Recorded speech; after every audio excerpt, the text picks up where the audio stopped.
What's going on, you guys? My name's Ty Knotts and welcome to Top 5 Unknowns, 5 Scary Family Secrets. Number 5. A man by the name of Fred Winkle was affected far more by his religion than most of us could ever imagine. He was a German-born Jew living under Hitler's reign for a number of years. His parents were ultimately killed during World War II, though Fred managed to survive and escape to the US, where he began a new life. What's rather strange is that in 1962, Fred ended up marrying an ex-concentration camp guard. His new wife, Elfriede, is said to have remained active in the German military up until Hitler's final days, when she left for San Francisco, meeting Fred shortly thereafter. However, Elfriede kept her past a secret, fully embracing her husband's religion and converting over to Judaism. It wasn't until 2 years after Fred's death in 2006 that her past finally caught up with her. The US Department of Defense learned of her history and was convicted that she was a risk to society. Because of this, she was ultimately deported back home to Germany at the age of 84, where she was forced to remain for the remainder of her days. Number 4.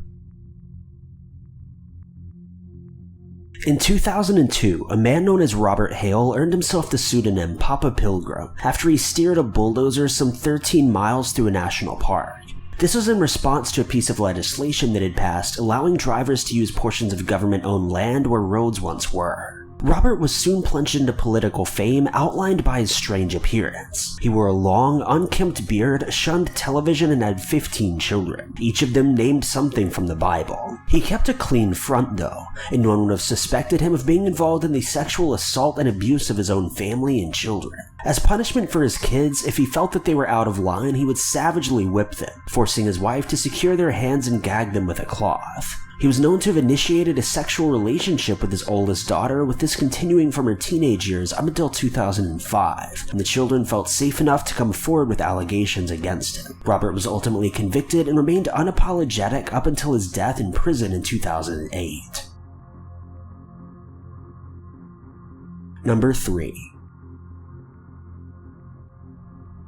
Alice and Gerald Uden were very friendly, unassuming Christian neighbors for all of their younger years. They were admired by many and known for living a simple life. However, before their marriage to each other, they'd each been married once before. Alice's husband mysteriously vanished in 1974, with Gerald shooting his ex-wife in 1980.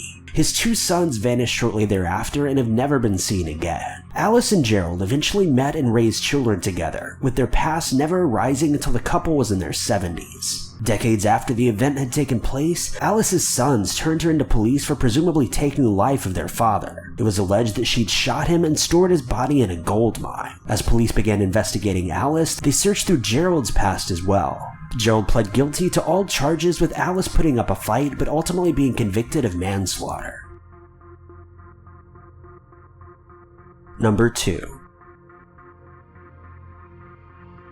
In 1983, Colin Howell married his first wife, Leslie, and the two eventually had 4 children together. The relationship went great until Colin met a woman named Hazel Stewart and began having an affair. They bonded over their mutual desire to kill their spouses and live their lives together. By 1991, Colin had poisoned his wife, then bringing her body to Hazel's house. Colin then proceeded to take the life of Hazel's husband, with them propping the 2 of their bodies in the garage in a manner that appeared to be a double suicide. However, after all this, Colin and Hazel broke up and went their separate ways. Colin remarried and hid his past for 7 years from his new wife. However, by 1998, he confessed his secret to her and decided to turn himself in. However, his wife refused to allow this and requested that he keep his secret for the remainder of their marriage. However, as Colin began making poor financial decisions and ultimately found himself sexually involved with numerous other women, she changed her stance and requested that he turn himself in. He agreed and was sentenced to 21 years in prison.